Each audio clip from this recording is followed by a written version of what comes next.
Sunday activities. Hi, Tom. How was your Sunday? Hi, Kevin. It was great. How about yours? It was good too. What did you do on Sunday? In the morning, I cleaned my room and helped my parents. That's nice. What did you do after that? In the afternoon, I played football with my friends. How about you? I stayed at home and watched TV.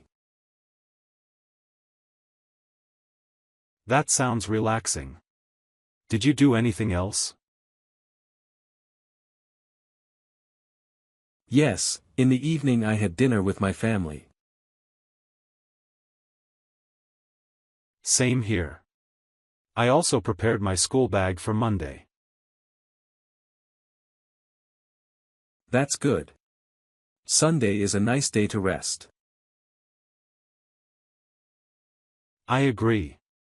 It's my favorite day of the week.